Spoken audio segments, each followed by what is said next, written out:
Hello, flower friends. We are going to talk about something you maybe haven't thought about doing recently, and that is creating a to don't list. I think a lot of times we think about what we will do, and part of setting boundaries create, space in your business for growth. Boundaries create space so that things feel lighter and not so heavy. Boundaries just overall create space so things can feel better. And when you think of the things that you won't do, there's growth in that. I won't do mason jar and baby's breath. Like, I won't do styled shoots that I'm not super excited about. I won't work with a client that doesn't feel good. Like, there's a million things that at this point in my business, I just won't do. I won't work and not make money. That does not make sense. I do not need to create things for a portfolio just to create things anymore. That's just not at the point of where my business is, and it is definitely something that I don't want to do. But let's talk about some things that really should be on your to-don't list. So, uh, first off, let's start about business operations, like the running of your business every day, like the nuts and bolts of what makes your business work. First thing is I know it's really easy to get caught in this trap, but don't answer every DM, every email, every communication, every text immediately.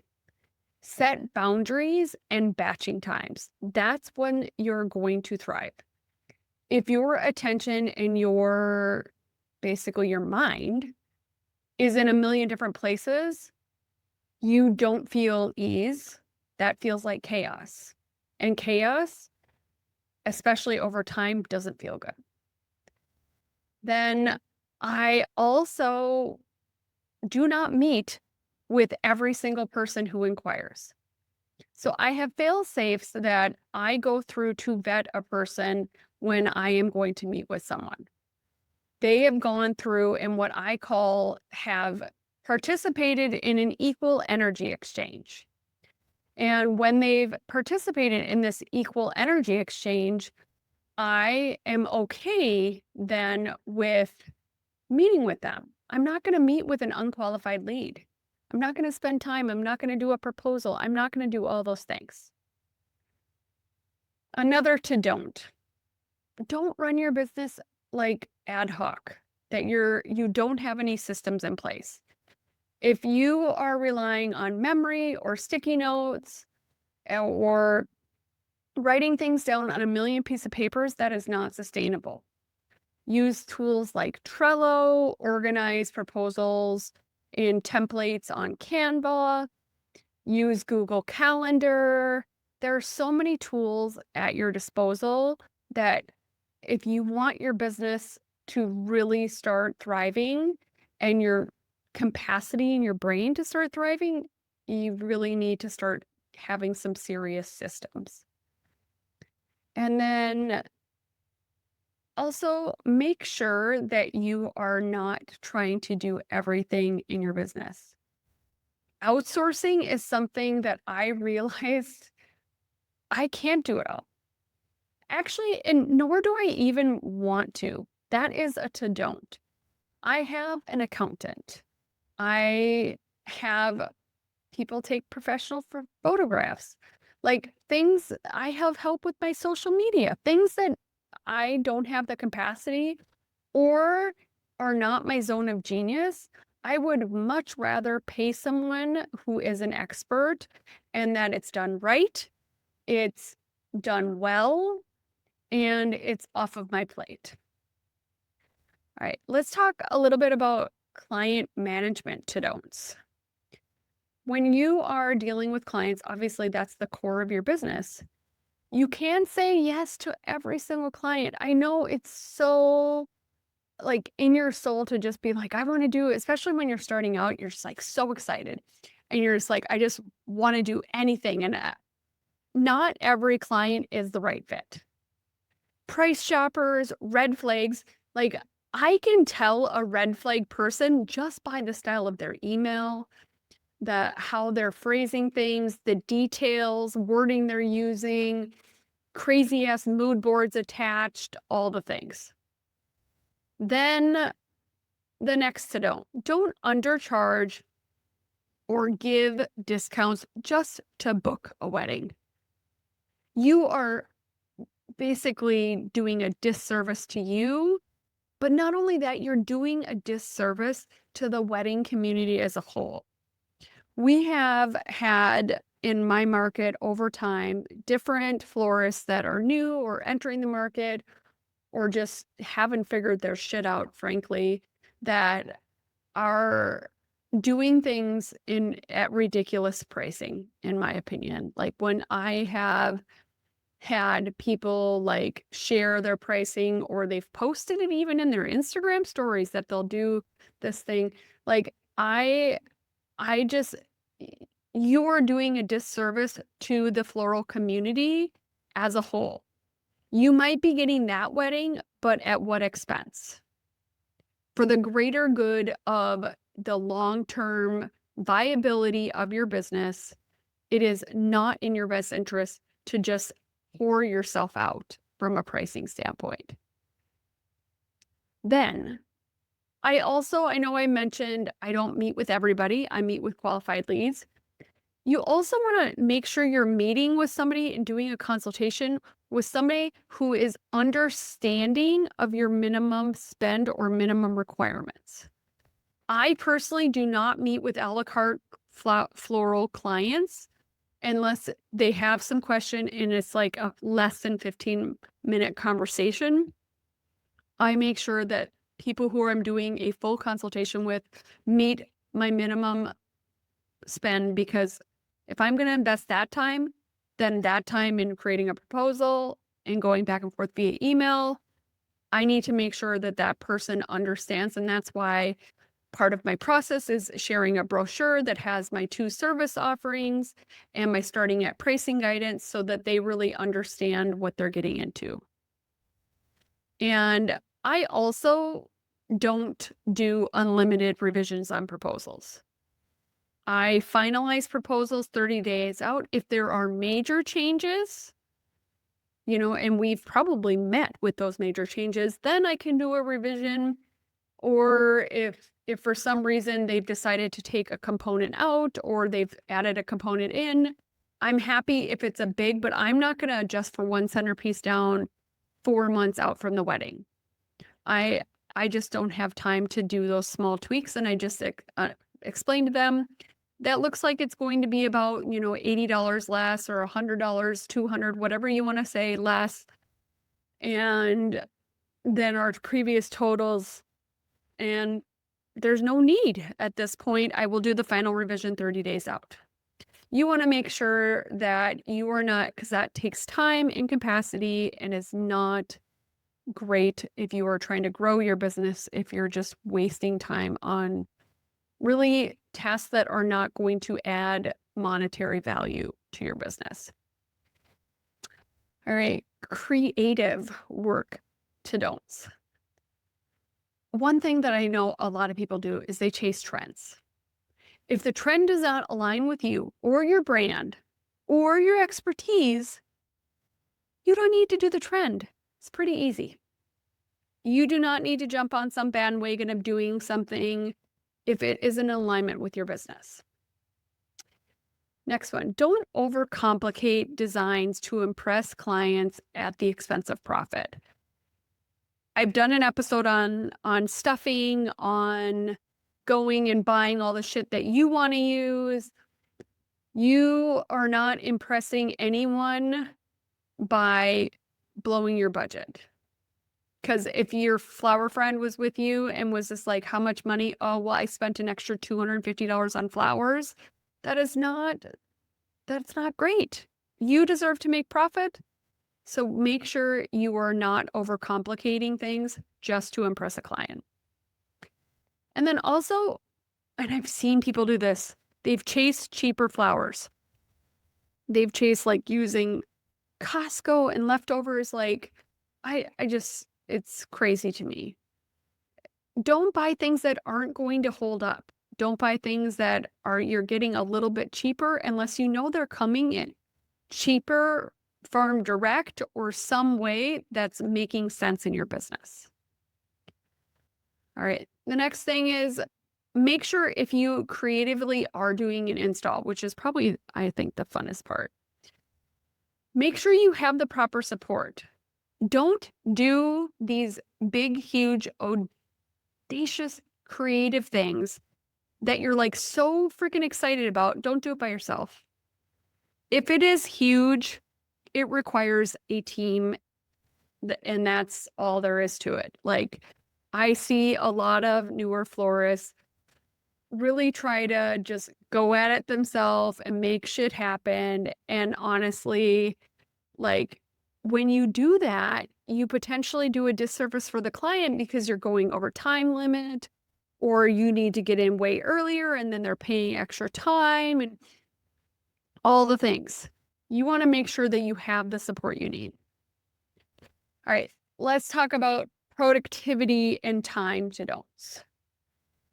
You want to make sure that you're going into your week with a production schedule. So a don't is winging it.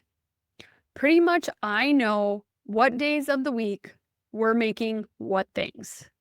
So if this is our wedding, this is going to be this day, this is going to be this day, this is going to be that day, this is our finishing day, and this is delivery day. Like, we have a map.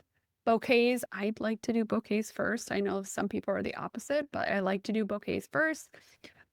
First is processing, then we like to do bouquets, then we like to do anything that's in glassware, then we like to do anything that is in foam. We're greening foam or soaking and getting all the foam ready way ahead of time.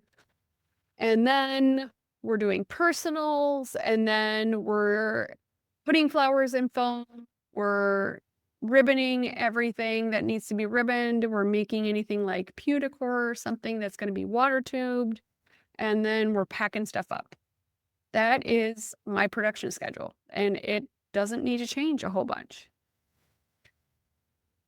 Next, productivity or time to don't start your day in reactive mode to social media, emails, instead of your top priorities, which should be feeling into the day, centering into yourself, like wrapping your head around what needs to be done today, creating a plan for the day. Who knew? A plan for you to be as productive as possible. Next thing, don't overschedule yourself. If you're just going balls out 24 hours a day, it's going to catch up with you. And then you're going to be less booked because you're going to be handling all your inquiries at this time like shit. And it always catches up. It's a cycle. So if you get really busy, just know you're probably not handling your inquiries as well. You need a pause to regroup. Now, also focusing on systems, which I mentioned earlier. Don't keep recreating the wheel. We are not wanting to break the wheel like in Game of Thrones. We are creating templates for emails, proposals, workflows, whatever it is. We're making it so that it is a system, especially if you get an email template that really works in getting people to do what you want and then getting people to book. If you have a proposal template that just really looks good and that really worked, or your mood board, whatever you're doing, like that flow is going to help you, keep optimizing for higher closing ratios and for really making your life easier. Because if things can be easier, wouldn't that be better? Like, I'm all about hitting the easy button. All right, then saying no. I was listening to the Rachel Hollis podcast, and she was talking about like If being the mom that's the classroom mom, volunteering for the classroom project, helping in the classroom, whatever, isn't something that you're just like deep down in your soul, like just dying to do. If you just think because Becky's mom is doing it and Becky's mom is a good mom that you need to be doing it, stop. Who fucking cares? Stop overcommitting yourself. Like when I moved down to the farm, I was like, okay, I gotta try to find Bella's a new Girl Scout thing. I want to look into 4-H because I was in 4-H. The kids should be in 4-H because it was the best thing ever I did, blah, blah, blah, blah. And then like I stood back and I was like, the fucking kids don't want to probably be in 4-H. I will ask them and I will do the research. But like getting down here and getting acclimated, getting the house unpacked, getting everybody settled, getting routines established, getting them, I mean, we just started school, getting, everything for school, making sure everything is set up at school. I mean, I have 2 children with IEPs. Like, that's a lot. I have a very sensitive kiddo that, I mean, yesterday a girl at gym class told her to get away from her, and I don't understand what was happening. But like she walked 5 steps into the house and was crying. Like I need to create space to support my kids. I need to create space to make sure that I'm, getting their IEP signed off on. I'm getting all of their school supplies. I'm getting their snacks packed in there. I'm getting their water filled in the morning. And a huge change for me. I have to get up at 6:30 in the morning, you guys. Honestly, it's horrible. It's not my thing. But they have to get on the bus at like 7:10. So like I'm going through a shift. And I know that I need to create space because by saying yes to everything, it's not going to help the big end goal. All right, let's talk about some personal boundary to know. And this is one that I'm really working on, and it is hard. Don't sacrifice sleep or family time for just one more arrangement. Hire the help you need to get things done. If it is a daily delivery, think of, I back into, okay, if I do that, is all this pain in the ass of me running this place and getting the vase and then having to deliver it and doing all these things worth $30? If it isn't, don't do it. Back into what is this impact really going to be? All right, next personal boundary. And this happens to me as well. It is very easy to happen on Instagram. Is stop comparing yourself to where you're at, to where this florist's at. Every business is different. Every florist is different. Everybody's life is different. Who cares if you are not where they're at? And honestly, you may not even really know where they're at because Instagram can be really deceiving. It can make somebody look like they are epic, like they are crushing it. And I will talk to them and they'll be like, I am drowning. I am not making any money. This is hard. This doesn't feel good. I need to change things. Because then they finally got to the point where I can't do this anymore. I'm hiring a coach. And that's a really vulnerable place to be. But I'm glad when people get to that point because that means that they want to change. And that's like the first step is wanting to change. But don't get caught up with how freaking cool everybody looks on Instagram. Because honestly, we're all not that cool. We all have garbage in our studios. We all have thorns. And I mean, my nails are so tore up. It's ridiculous. My back hurts because I had 2 really big weddings this weekend. And then I moved and unpacked and did all these things. And then I did a styled shoot today / open house.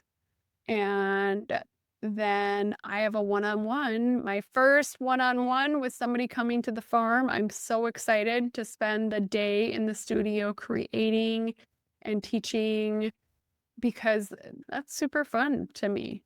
But I know that I need space.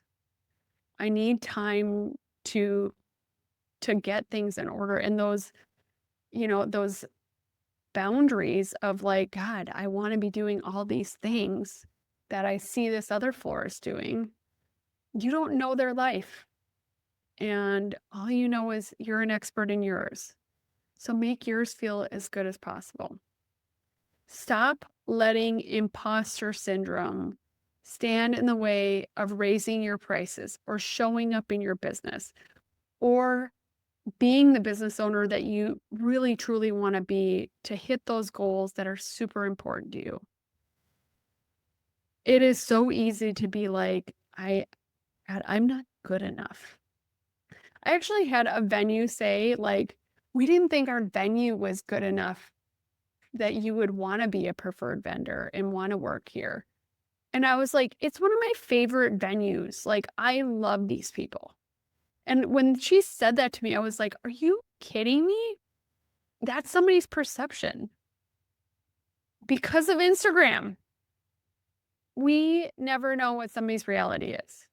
So stop letting imposter syndrome dictate your success and where you're going in your business. You are so much bigger than that.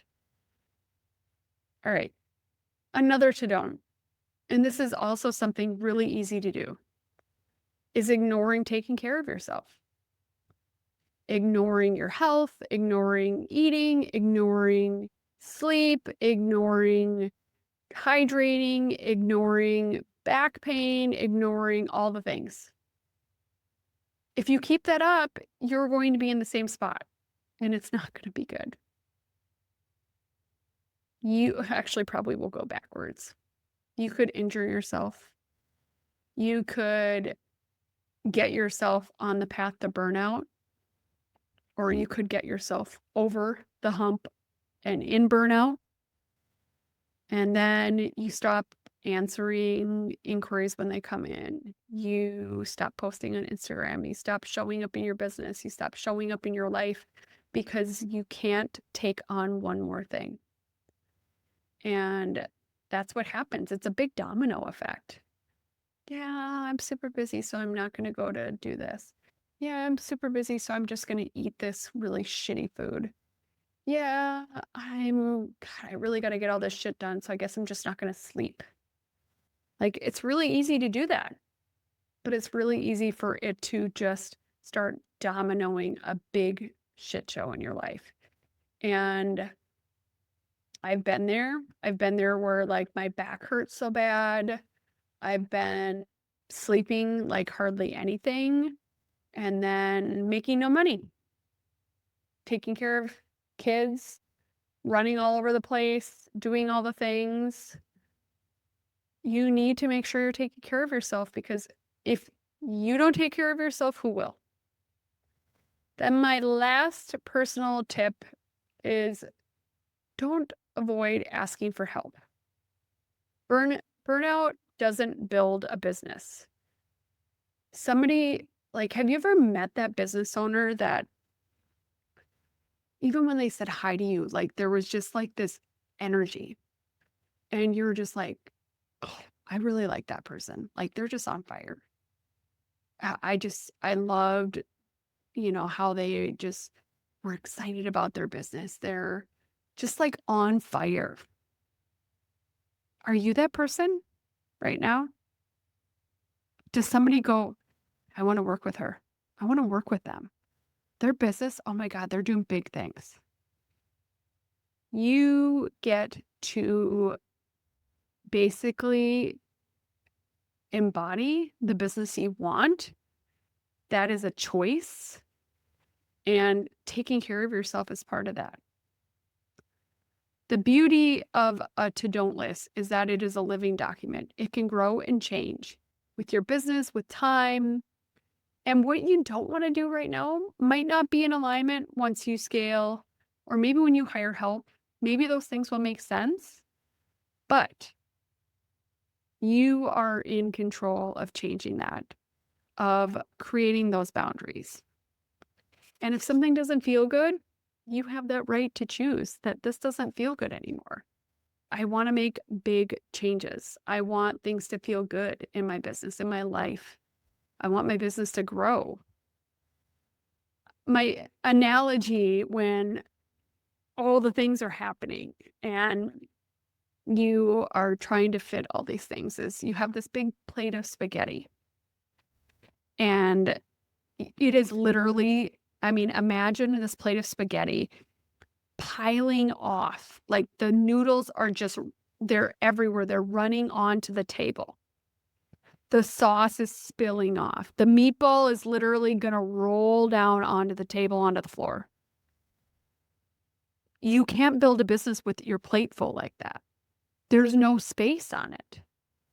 So how are you going to create those to don'ts to create the space that you have a chunk that makes sense and it is dedicated for you to grow your business? You don't have a sliver, you have an actual chunk because it's going to take a chunk. And when you have that space, so many like big ideas can come to you, space to network, space to reach out to planners, space to reach out and apply for grants, to apply for contracts. Like, I mean, there's so much that space can create. So go out, create space, create boundaries, and create your to-don't list, flower friends. Thank you so much for listening, flower friend, and you have an amazing flower-filled day.